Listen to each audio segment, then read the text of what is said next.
Welcome, I'm Debbie Rosas, and you are listening to Get In. Yep, it's that podcast where we talk about what does it mean to get into the conversation about body and life, all things that make us body wise, and all things that help us enjoy the gift of living in our body, living authentically in our body. Our topic today, well, of course, it's the body. You know how much I love the body as a founder of a workout, a practice, a lifestyle based on moving and seeking pleasure and comfort. Pleasure is a way to move, not pain. Well, today we're going to talk about pain. Yep, but we're going to talk not just about pain, subtle, moderate, and acute, but how this pain is something that we all have access to pay attention to as wisdom. We don't have to be afraid of it, and we can use it as wisdom to actually make better choices and better decisions. I talk about pain as an extraordinary intelligence. So I'm not afraid of it. I want to get used to it. I want to understand its voice and also understand how I can talk to my pain and work with it. My guest today, well, she does that really, really good. Her name is Sue Hitzmann. Now, I describe her as a pain whisper. You know, like there's a horse whisper, she's a pain whisper. And her work and her practice, when I think about what is her work all about, what's her practice all about? It's a practice to freedom. Now, who does not want freedom from fear of pain, freedom to move comfortably and freely? Freedom to push safe edges, to achieve things that maybe we never imagined that we could achieve. Freedom to push out the boundary of a perceived, oh, I didn't know that I could do that. And freedom to achieve optimal functioning, optimal comfort in one's body. Well, this takes knowledge and tools. And Sue is going to share her knowledge and some of her tools in this conversation. So, let me tell you a little bit about her. She's an internationally recognized, you may have seen her on TV for sure, on Dr. Oz. That's where I was like, whoa, who is this person? She's a recognized neurofascial science and research educator. You know, she's like me. She loves to research what works and what doesn't work. She's a manual therapist, hands on. If you're lucky to get her hands on, you get to feel the benefit of her wisdom and skills. An exercise physiologist trained, she knows what she's talking about, and a founding member of a fantastic society that is doing some great research, the Fascia Research Society. She's the founder and creator of, are you ready? The MELT method. Just say the word to yourself right now, melt. And I guarantee your brain is creating an experience in your body. Say it again, melt, right? Don't you just feel yourself come into your body in a different way? I love this practice. I love this product. It's simple yet profound. That's what makes it so simple. Is it's profound. It is complex, but Sue makes it simple. It's a self-care practice with simple techniques. And as Sue says, it's the missing link, one of the missing links to pain free living. And let's face it, pain is one of those voices that we come in with.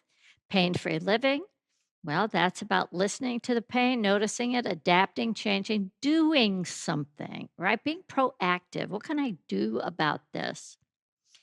Well, that missing link, the doing something, we talk about this in Neil a lot, having to do with creating hydration, creating a quality of suppleness, more space, right? More fluidity, more flow motion, right?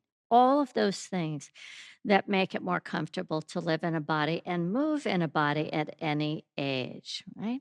We're talking about our nervous system, balancing our nervous system. And let's face it, we are a bundle of nerves. And life today, well, it's got us on edge, maybe a little more nervous than we have felt in the past. So a lot of people are dealing with more pain than ever. PTSD, trauma, it is up big time. Even watching the news, people are telling me, oh my God, I feel myself contracting. Sue is a success, not just a success in her own body and life, but as a businesswoman. Now, as a woman, this excites me. Any woman that has turned her life into a success, I want to know what she knows. She carries with her vast knowledge. I'm not just talking about book knowledge, it's not just in her head, but she has embodied this knowledge, and you can feel it and you can see it when you're in her presence. How do you know? Because she's so excited about what she shares. And she is the author of two best selling books and also the owner of Longevity Fitness. Longevity. Well, at 73, I can tell you, I want that. Right? I want to keep moving and feeling good every single year. She has an online consumer and also a professional consumer education business. She can tell us more about that. The motivation and purpose behind her work is much like Nia. It's intended to help people remain active and eliminate pain, feel better in your body, move better. Now, I think what makes Sue and Milt unique, like I said, she's a pain whisper, are the tools and techniques that she has. At any age or any state of health, her tools work. Whether you're bedridden or whether you're an athlete, her tools work. Whether it's using her foam roller, the hand and foot therapy, attending one of her online trainings or in person trainings, her tools work. Her primary goal, hear it, empower you to take charge of your aging process. I'm going to say your evolutionary process, your transformational process through self care and healthy living. Ah, welcome, Sue. This has been a dream that we've dreamed about for a long time. Oh, I'm so grateful to be here. And I had goosebumps in some of the things you were saying because it really, you know, that is one of the things you and I resonate at such a similar frequency. And how you're describing pain as not being such the enemy, but being a great teacher, a great motivator for us to become more aware and to listen to it and to speak to it and then to care for our bodies so that the pain is again a teacher, and now that I've become the student, I become the teacher, and then the pain is not so overwhelming to my very being, and I think that's beautiful. Yeah, and pain has, when you think about a scale, a degree of pain, Mhm. so in NEA, we talk about subtle, moderate, acute. We want to become so sensitive to imbalance, to too much tension, not enough hydration, whatever the imbalance is we're perceiving. We want to be able to catch it when it's subtle and respond to the subtle instead of waiting for Right. the chronic. That's right. Have you is this something well, I'll speak for myself. This is something I had to learn. I think I was in the habit of waiting for the big bang of pain before I Yeah. went, "Oh gosh, I gotta pay Yeah. attention." That's it. How did your process of beginning to listen to subtle happen for you personally? That's a really great question. So my story is a pain story. Of course, I think a lot of us get into discovering a way out of pain because we have pain. We had something acute, and Debbie's talking about this idea of this. These different stages of pain. I call it a pain cycle. And Mhm. the first is, first, like, let's just kind of get an idea here. So we have these common terms of pain. We have acute pain, which is happening when you have an acute trauma. Like you hit your hand with a hammer, you bend over and you rupture a disc, you get into a car accident, you fall down a flight of stairs, right? Something very acute happens. Most of the time it's an acute trauma, a traumatic event, a car accident, a fall down flight of stairs, again, hitting yourself. On the other side of that, you have this term chronic, and that's usually caused because of a side effect of a disorder or a disease, right? So if you have neuropathy and pain in your legs, the maybe diabetes is what's causing neuropathy. So neuropathy is a side effect, the pain is a side effect. But there's this gray area in between I call sudden chronic pain that tends to come on with the same type of acuteness as an acute trauma, but by no means did you have a traumatic event. And so a lot of people will experience that, like they go to sleep healthy and they wake up in the morning and they can't turn their head to the left, Right. right? Yeah, you wake up healthy, you wake up, you go to sleep healthy, you wake up, you're not healthy. What happened? Right. And for me, that was an experience that I had was that I was at the peak of my fitness career. I had an international boot camp video. I was doing ESPN shows. I really was into this idea. I had formed a belief if you ate right and you exercised, you were going to lead this healthy, active life. And then at the very young age of 28, I wake up in the morning and the bottom of my foot hurt me. And at first I ignored it because after I got up and moved around, it disappeared. But it just kept coming back. And then I kept thinking to myself, I must have stepped on a piece of glass. That was the first thought that I had because it was so unusual. I hadn't done anything out of the ordinary. And it just got worse. Whereas most pain, like acute traumas, it's very painful at the beginning, but like you sprain your ankle, but then over Right. time the pain is less. This pain went the other way and it got worse and worse. And it literally overtook my whole body. My Oof. body ached everywhere. I was exhausted. I went to doctors to try to understand what the sorry for the beautiful birds in the background. I love it. Yeah, it started. I know. That's good. If you all saw what I was saying, but I went to doctors to try to discover a problem because what started out as foot pain turned into this whole body fatigue, and I went down the rabbit hole to try to understand what it was. And the problem with that is that doctors either want to prescribe you a medication where they want to do more tests and surgeries. And so I ended up having the gamut MRIs, x rays, CT scans, abdominal scans, because they were like, it might be lupus. We need to do blood tests. We're not sure. And at that point, I think my stress levels were so high because I thought Oh to my myself, god. my gosh, this is this is never going to end. I'm aging, and longevity was done for me. And it was what actually veered me out of the fitness industry and discovering that there was something else besides muscles and bones. And my source of understanding connective tissue was the first diagnosis was plantar fasciitis. And I Of just kept course. thinking, Yeah. inflamed fascia. Mhm. Could inflamed fascia be causing all of this pain? And if that's the case, what's the exercise for that? Like, I don't know how do you fix your fascia?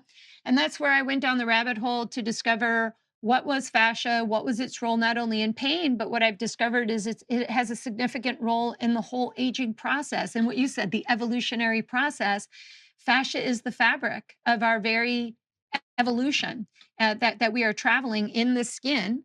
And so our job, our duty is to care for this physical body as best as we can because it's our vehicle to get ourselves around this world, right? But it isn't what identifies you. It isn't who you are. It just is a part of what you are using to get through this world. And I think it separates you a bit from pain concepts. And so that's what veered me out of fitness and into the healing arts of hands-on therapy. So what was it? Was it plantar fasciitis? I think it was an inflamed fascial issue that was and so what I would share with everyone and something that you had said, like what are some subtle things that you might feel? Some of the very subtle things that happen that are an alert of connective tissue needing help is when you sit for long periods of time and you get up and you feel like you aged 40 years because your joints don't work Because you as well can't when you get stand up. up, right? Yeah, they did when you sat down. So I think that what I've come to understand about connective tissue is that daily living accumulates stress in the tissue. And for me, I think the source of my issues were actually very emotionally tied to what was going on in my life at that time that I can reflect upon now and say, that actually energetically makes a lot of sense. And as my tissue became more distressed and my nervous system tried to adapt, what I can Mhm. tell everyone as a very simple sentence is that your connective tissue, your fascia, has a big relationship not only to how you move and your nervous system, but it plays an integral role in your immune system and your autoimmunity. And so, how your autoimmune system functions has an inherent link to the role that fascia plays to stabilize it. And so, I think that what was happening for me is a quick cascade, a very fast cascade of accumulative emotional stress and energy shift. And then that was building up to my physical being until every aspect, my physical, my mental, my spiritual system was under duress because my stability system was not stabilizing me. And that is what again kind of made me think of fascia as more than just a tissue, right? We It connects everything, so we call it connective tissue. But we now know in science it's doing a lot more than just a connective tissue, right? Absolutely. Yeah, it's like that, hello. Yeah, Communicate, right, communicating between all parts. yeah, You talk about and well, first of all, the feet. Anytime the foot hurts, the whole body hurts. There's just no getting away from it, right? that's right. And those 7,000 nerve endings and, putting pressure and all, it's just a tough one to deal with. Yeah, it's exhausting. And, the idea that you talk about emotion, anything that creates overuse of any action, right? The containment of an emotion, for example, the overuse of wanting to hold on to that and contain it, Mm, thinking that if we contain it, it's gonna be okay, right? Instead of no, no, we got to move it, right? It wants to move. It's energy that wants to move, and when it gets caught and locked in the connective tissue, right? It's like having a fur ball, or you've got to cough or sneeze and you just can't, right? But emotionally, it's just that I don't want to sometimes, or I'm just not ready to. And it's, and another overuse, for example, is when I used to be a runner. I never ever had an injury. And I think a lot of that was I knew that every single day I ran, I had to vary how I ran. I had to vary the path. I had 4 different pairs of shoes that I wore, and I'd switch out those 4 different pair of shoes. So I was always doing a little tweaking so that I would not get the overuse damage that can come right. from doing something in the same way, the That's same right. time. That's right. And even emotionally, when we're going through something, you said, I was going through a really emotionally tough time. We learn emotionally what works, and then we do it again, thinking that that's going to work. So even if Yeah. it's the containment, um, We don't even know that we're doing it though, right? I mean, that's it. We don't no, even know that it's happening. And you're saying something really big about your feet, right? Ground, the ground is reacting to us. The frequency of the ground, they actually call it, there's a term for it called ground reaction force, right? So the way that our bodies are working systematically with gravity and the ground beneath us is actually what's giving us our vitality, our upward force. We always think it, like gravity's pulling us down, but in some ways it's what allows our vital life force to move up away from it. And so for me, my father was dying without me knowing this, but I think on a frequency level, I think that the way I would describe it is as if I were a flower that somebody grabbed and unrooted me. And so my rooting was coming the foundation to which I had built my life upon, my father's way. It was either, mhm, do it my way or don't do it at all, right? Do it if you do it the hard way, you're not going to get any help from me, right? So those messages were what I had built my life on was don't ask anybody for help, Nobody wants to help you. You're Oh, you're not really worth helping, so oh, you're gonna have to figure that out because if you're asking for help, you're gonna pay a price, right? So there was my father had instilled kind of the fear of God in me, like that I was never gonna be good enough. So I had to work really, really hard just to kind of meet some expectation. And so when you're living in that world, I think that it changes who you are, where you cannot really ever be grounded in your authentic self. And then, from a year from the point when my foot started to hurt me, my father passed away.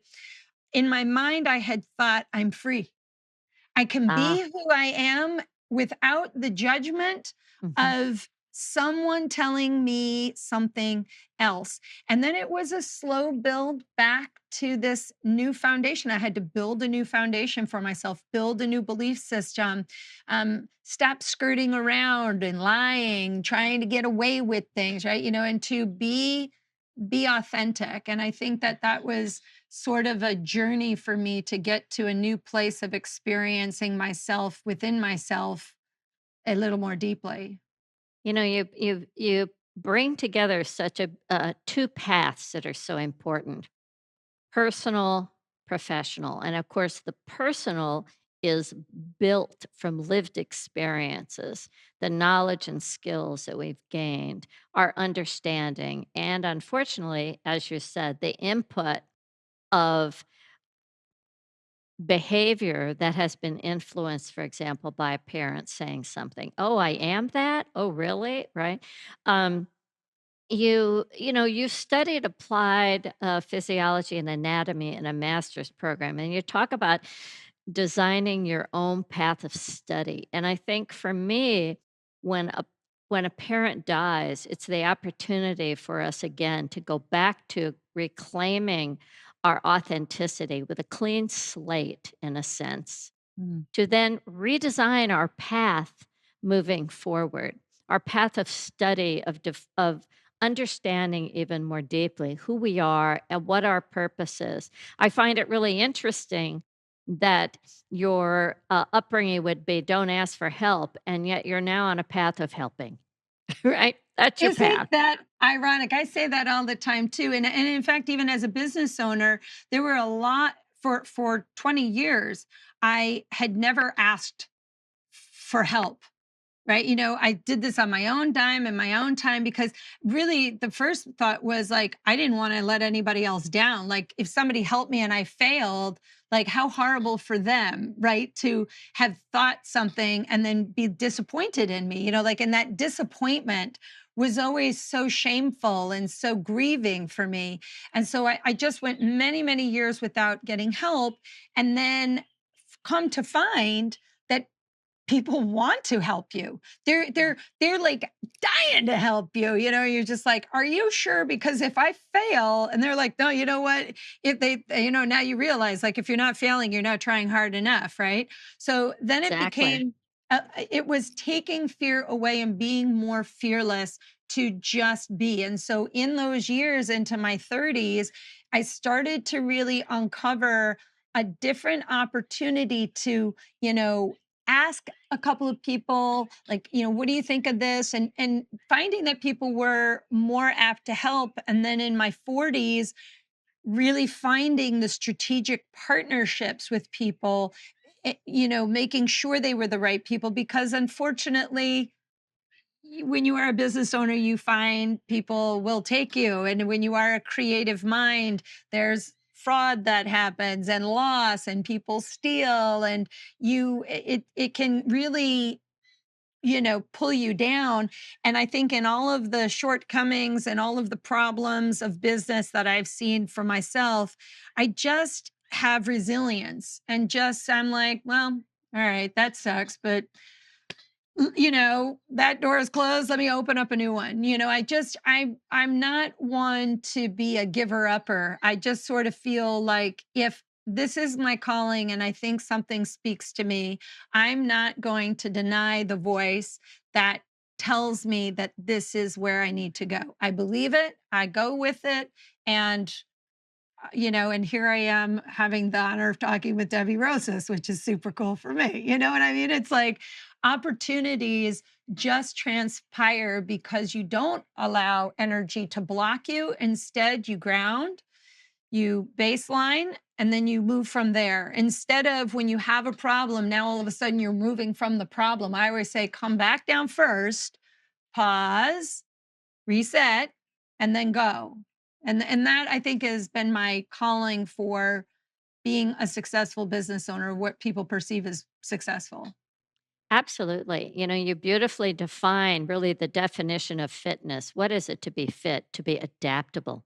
Yes. And to be adaptable in a business, particularly when COVID came around, I don't know if, it was a challenge like, oh my gosh, how are we going to adapt this? Right. And the gift was for most of us, we got to put our work online. Mm. Fantastic. Now we have two streams. We can address two different markets, the people that want to work online and the people that want to come in person. So, the silver lining, but the adaptability is critical. And so, do you have a moment that you can think of? It was an aha moment, that exact moment when you went, okay, I've got all this knowledge, I got this master's degree and all this, but I'm going to go down this path. Well, I think that with all of that, again, I think from when that was in my early 20s, in my mid 20s, and that was where I kind of got disillusioned from the collegiate world and met Dr. Leon Chaitow and neuromuscular therapy. And then kind of my pain happened. But I think the defining moment where suddenly things shifted, where melt became the thing, was I had gotten myself out of pain. I started to deepen my understanding of fascia.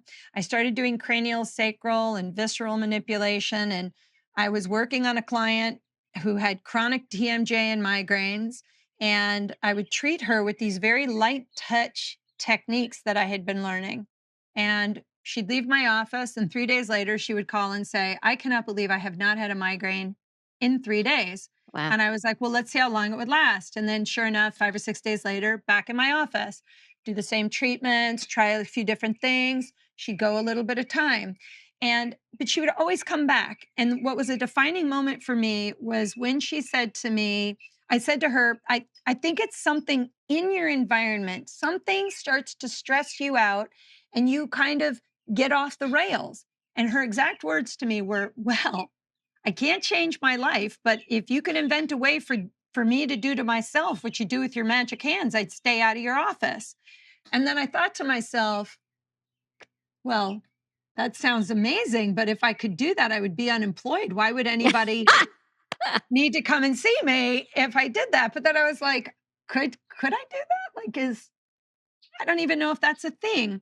And so I just started to think of what was this cranial decompression I was doing? What was the effect? What was I doing? Right? I really started to kind of fundamentally break it down. And I came up with this idea of taking PVC piping, I wrapped it in bubble wrap, I wrapped it in a yoga blanket, I wrapped it in a yoga mat, I duct taped the thing together, and I started to apply it to the base of my skull so that it was a little more like hands, like where there was Mhm. a softness but a grip.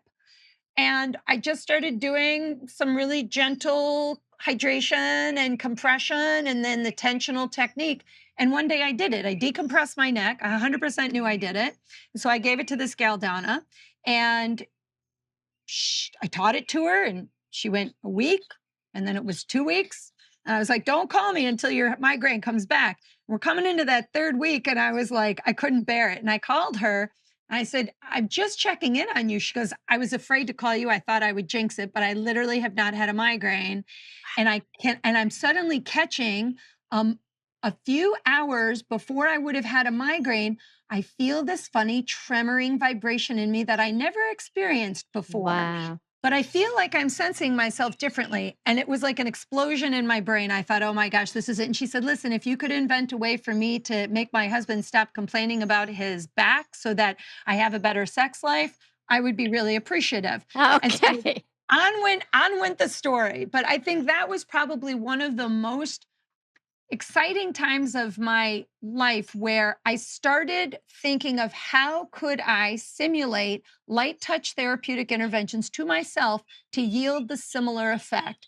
And it was just many years. And by the time 2004 came, I approached the community center.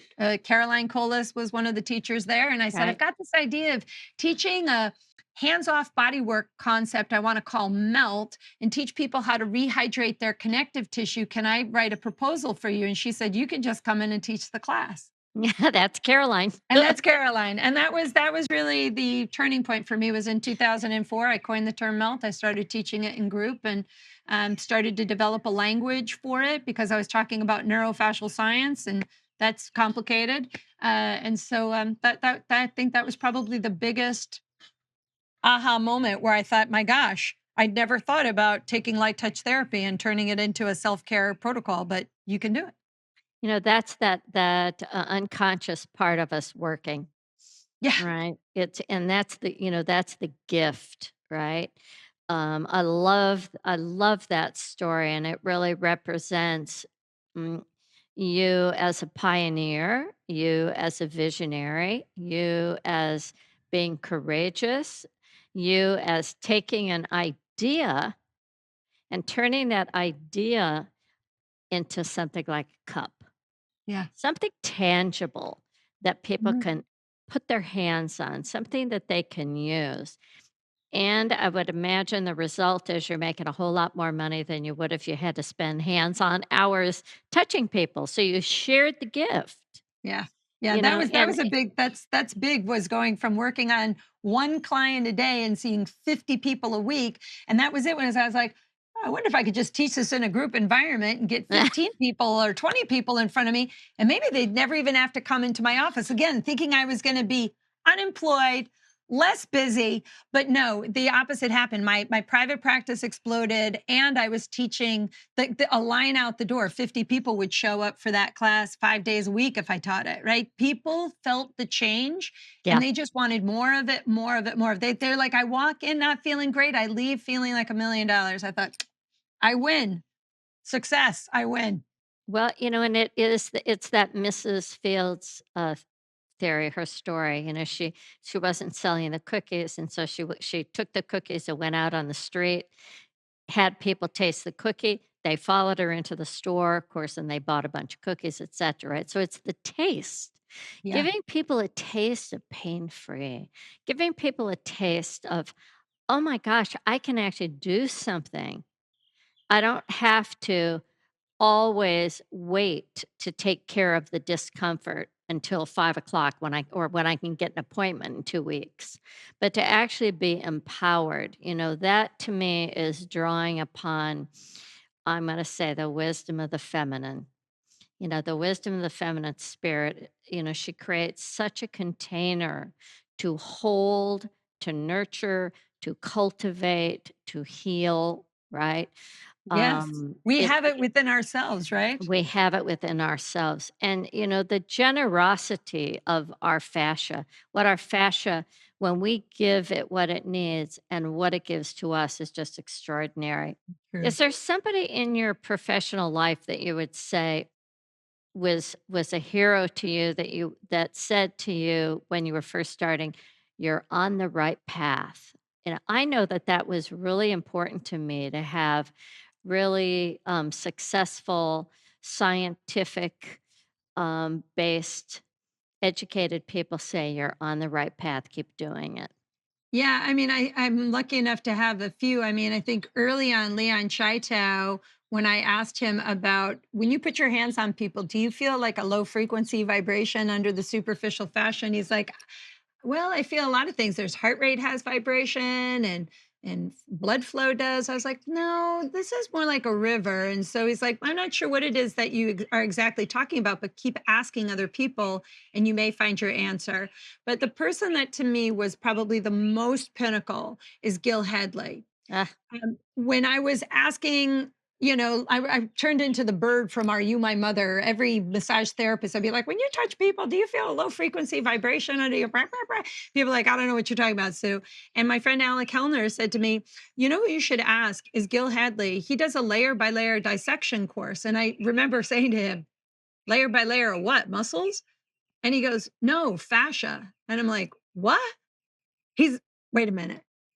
He's dissecting. He goes, yeah, so that you can actually see the how in a cadaver how fascia takes on different topography, different like or the topography of it is different, and the superficial fascia is more thick, and then you have these membranous layers, and on a microscope, and as he's talking, I'm thinking to myself, I have a degree in exercise science, and like, what are you talking about, kind of a thing.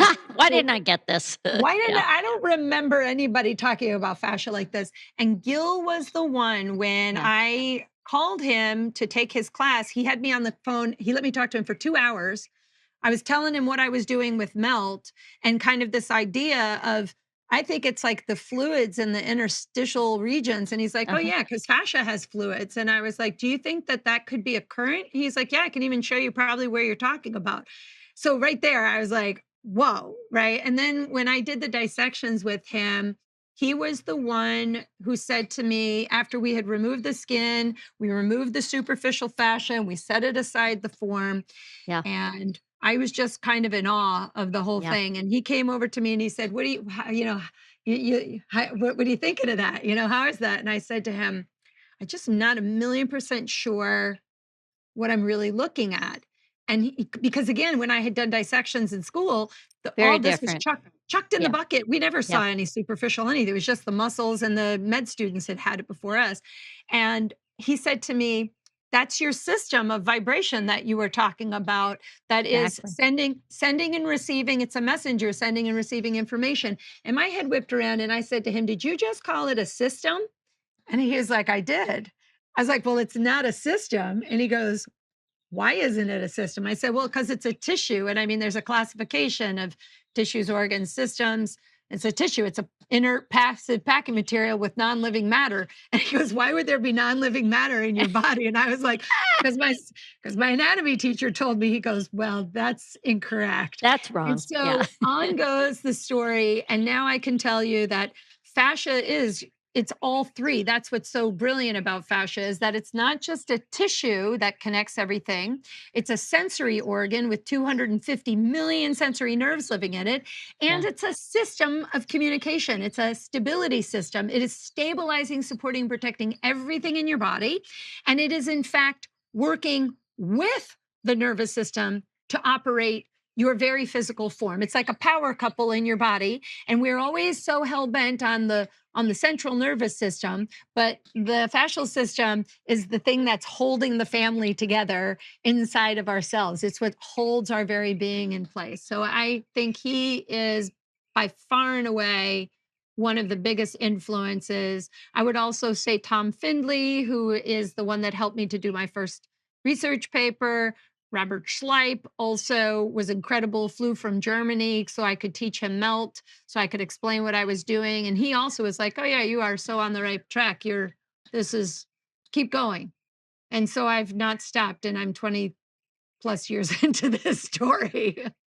Awesome. 25 years. It's crazy. Yeah, Gil is, he's one of those magical people for our listeners. Gil Headley, you can check him out. He makes it possible for those interested to actually explore. He calls himself a somonaut to explore the mystery, Innerverse.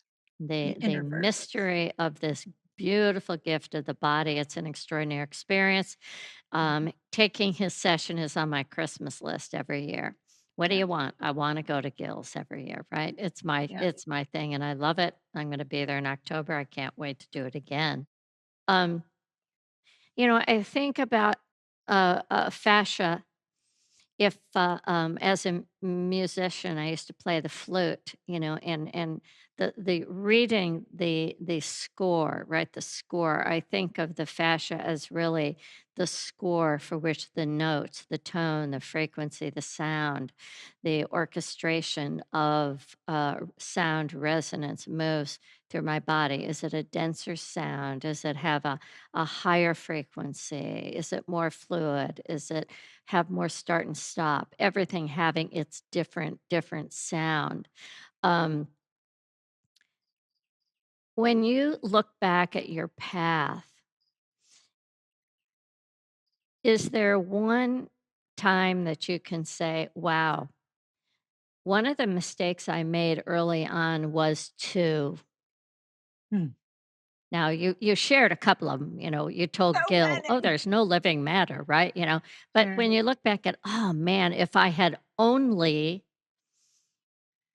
I'm gonna say not so much because I think in my have onlys, I just really believe that whatever the path it was that I took, for as many side streets and mishaps that have occurred, it's gotten me here right now. Right. And in the present moment, it all just seems right. I think I'm in exactly the right place, doing exactly what I need to do at exactly the right time. I sometimes hear people say, milk should be way bigger by now. Like the whole world should know this. Like this should be, you should be on TV all the time. And I think to myself, well, if that's what was supposed to happen, it would have happened by now. But in this particular instance, I think that it's as big as it needs to be. And maybe that's because I'm maybe there's a part of me that's not ready for something to be out there. I don't know, but I feel very good about where it is.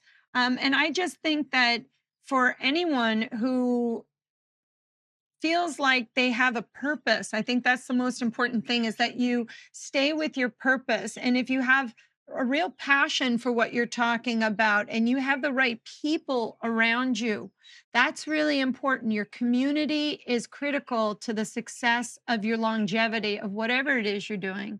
And so I think that um, I don't think that there's any I wish I had.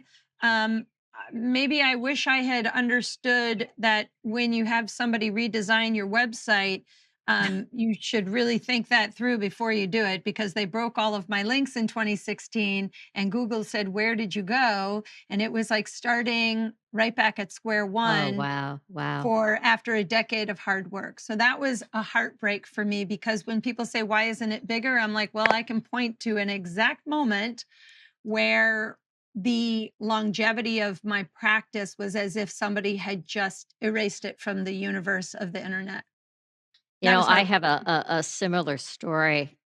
When Carlos and I went on our first book tour for the book Non-Impact Aerobics. Now, this is 1985, and, we went on, like, I don't know, 14-city tour.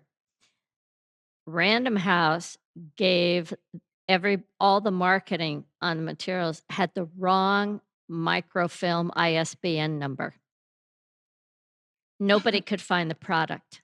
Yeah, Nobody could find the product. that And will drive you to mental. this day, I'm like, "Oh, what was that all about?" And so this is what I think it's about. I say the same thing about Nia. It's 40 years old, and really we're very small, much smaller than you are. And we're That's also not in true. Everybody should not hear that. You should well, edit that out well, I'm because going to talk about in terms of teachers. Our high point of teachers at one point was 2,500, and today we're like at 1,500, right? But first of all, I'm going to answer your first question and then talk about something that's a little different. The Well, actually, my brain wants to go the other way, so I'll go the other way. What is so unique, and also a pain in the neck about NIA is that it is a program designed to help people find themselves, personal growth development. So who the person is becoming, right, is part of the process. It's I don't have the ease of saying, "Here's the script and this is how you do it, and here's the product and go do this." And it Mhm. makes it really messy, right? Yep. It makes it really messy. And so in many ways, when I think about what has held it back, it could be that, but I also think that work like yours and work like mine, it's not a fad. Yeah. We're You're nailing putting it. down deep roots of something that has changed, that Mhm. has changed the look and feel of fitness, that has changed the look and feel of health care, self-care, Yes. right? Those things are gonna go on way past us being here, That's right. right? That's And right. that's something really, really to be proud of. And, for me, when I look into the future, it's how can I do my best work at this point in my life at 73, whatever, how many years I have, 20 years left, let's say, of working. I'd like to work until I can't work anymore, you know? Um, and how can I stay alert and attentive to what's going on in the world and what I have that can be utilized to make things better, right? Yeah. And certainly what you have right now, I wasn't kidding when I said people watch TV and it's like, "Oh god, I need to go melt." Seriously. The stress is so, so intense for people being able to navigate, whether it's on social media and being blamed, shamed, canceled, or watching something on the news, or Mhm. having an argument in your family because you don't agree with something. I think the pressure that people are under right now is causing a lot of tension in the connective tissue and in the body and creating imbalances that Yep. nobody ever had to deal with before. Just the fear of going to a mall or a movie. Yeah. Yeah. Right? We're really living in a different time. And, when I think of the the body of work that you've created and where you've gone from maybe the rudimentary concepts of just this freedom of movement, getting people wholly into their bodies and moving, to all of the things that you incorporate into this fundamental program that is just it's a lifestyle. It's a Mhm. lifestyle of movement, and I don't if anybody has ever watched Debbie move, she moves like a gazelle. She just moves with freedom and flow and quickness, and um, your whole body moves. There's no part of your body that's left behind. And I think that that's a testament to anybody who's like, maybe, you know, 40 years ago they heard about it and they're like, that's like for hippies or something, Right. and like they're all moving kind of weird there. And I don't know what that Absolutely. is, right? To well, look at her at 73 years old, did you say? It's like, my gosh, she moves like a 40-year-old. And I think to myself, I'm 53, I've got 20 years behind your lifelong career path, and I look at Nia as being really the foundation of so many movement practices that may or may not know that there was a pioneer who put a lot of these thoughts out there. And so for me, melt is, I think, a beautiful complement to the same expression, Yeah. kind of getting to the same parts of our being in a different way. And I've never seen anyone in a NIA class not smiling, laughing, sweating, and looking free. And I remember my first time that I took a NIA class with you was at Sports Club LA at Reebok. You had Oh, come in to wow. do you had come in to do an event. It was like in the early 2000s. I had never heard of it before.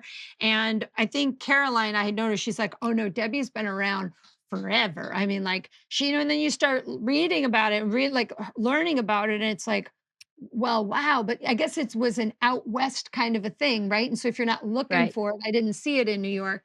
And when I took that class, and I just thought, this should be in every health club, every dance club, every karate place, every martial arts place. This is like bigger than I thought. It wasn't an aerobic class at all. Like, I mean, it was a real get in your body and really feel your sound, feel your movement. And that is changing fascia. That is remodeling connective tissue. You are remodeling yourselves in the movement that you create. And I think that is what is so powerful about this type of work, as opposed to, and I'm with you, this whole world that we live in is social media and scrolling, and I'll put out a 3-minute video and they're like, hey, this one's really been well received, people watch it for 12 seconds. Yeah, And I'm right. like, what'd you just say?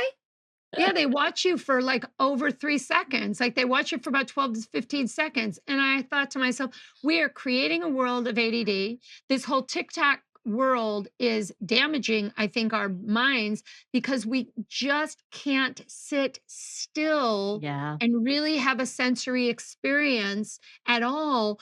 We're just always going, and this is the thing people don't realize is that housed under your autonomic nervous system are these three regulators of stress, repair, and digestion.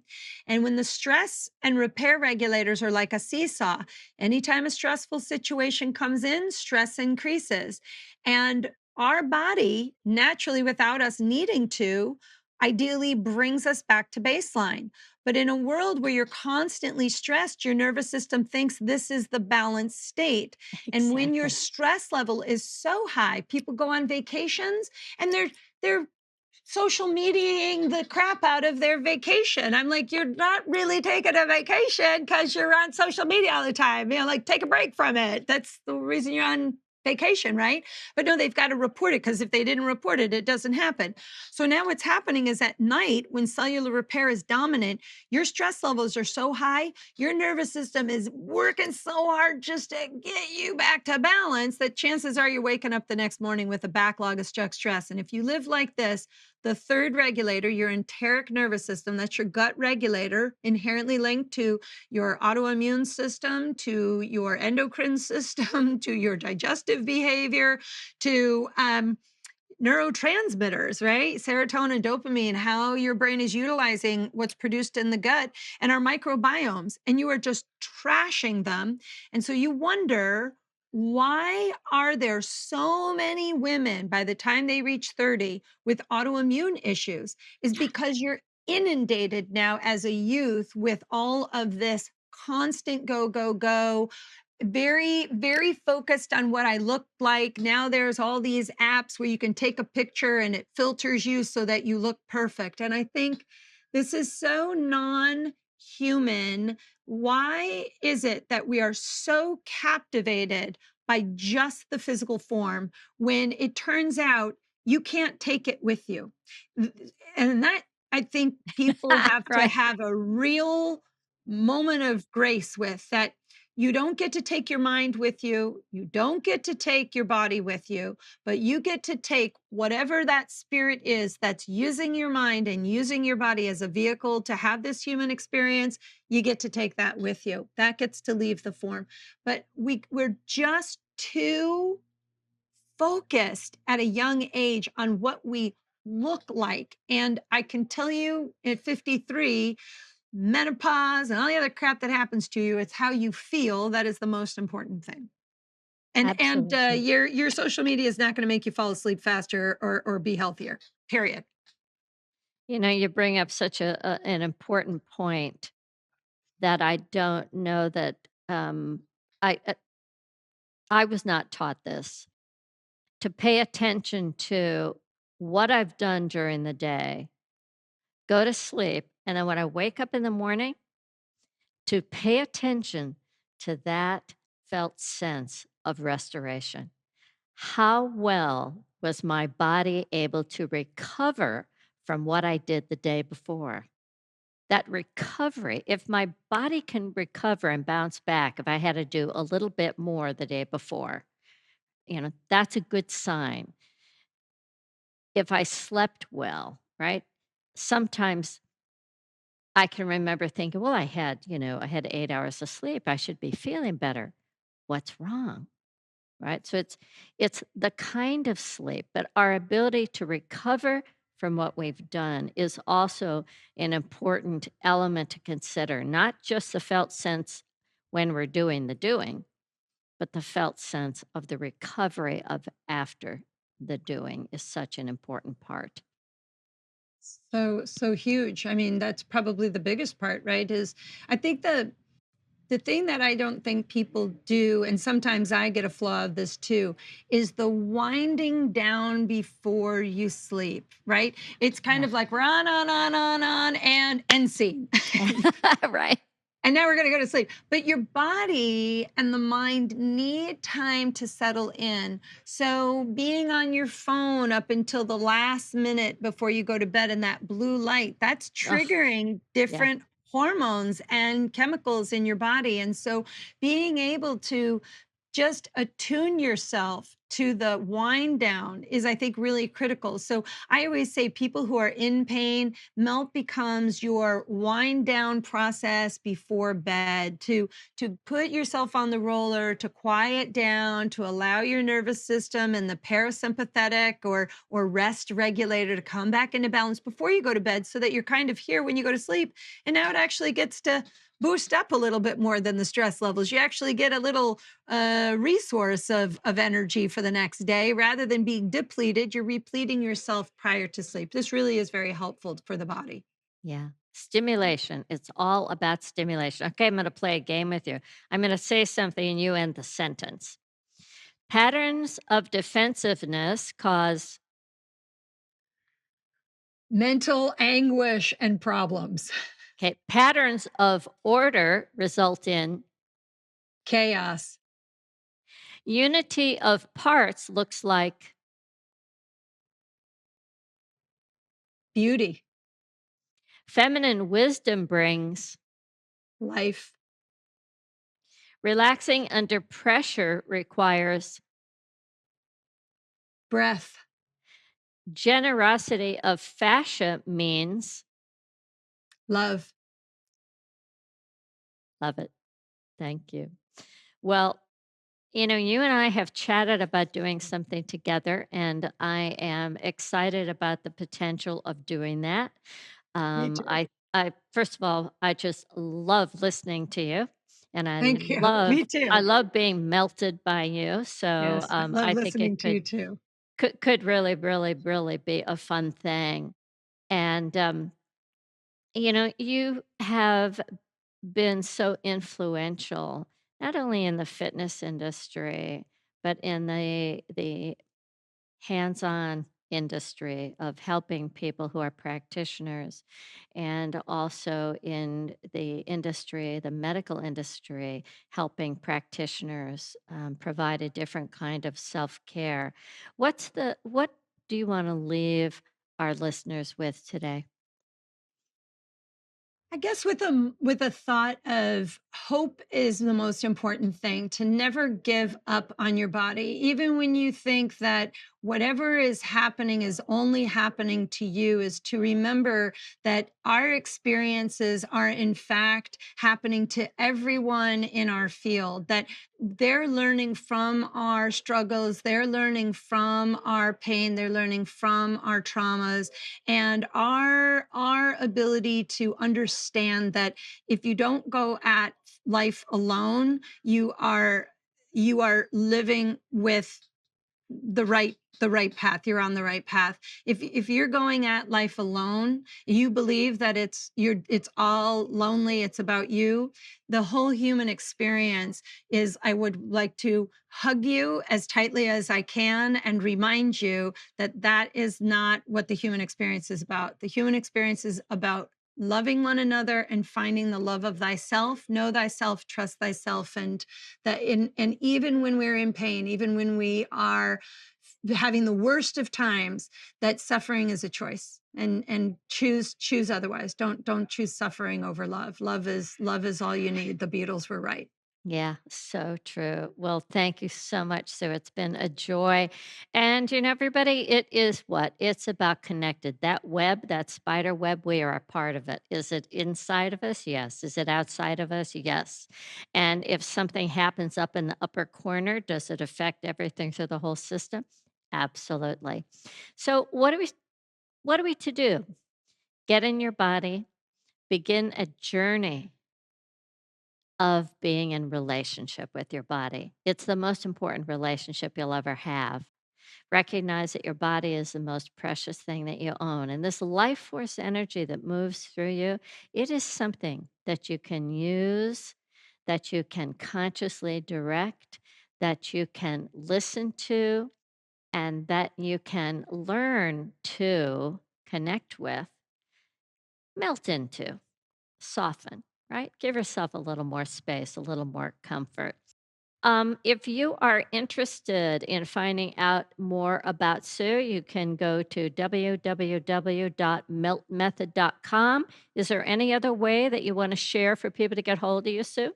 Well, I mean, if they want to find out more about Melt, we're also very social on Instagram, on YouTube, and we're also on Facebook under Melt Method. And I also have a podcast called Anatomical Gangster, which you can find on YouTube. And we're going to get Debbie also on Anatomical Gangster. And I then she would love just that. continue our conversation. I love that. I'd be honored. All right. And to find out more about me, you can go to my new online magazine, Awakening Body and Life. That's at debbierosas.com.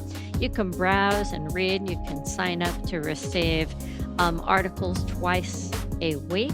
Lots of body and life good stuff. You can also find me on Facebook by searching Nia, Twitter, and Instagram under Nia Technique, and on nianow.com, and for 2 weeks free to explore Nia movement, meditations, short workouts, longer ones, go to niaondemand.com. And remember, more than anything, this is our time to get in, to connect, and make a difference in the world, our world, and the world that we are a part of. Thanks so much for joining, and I'll see you next time.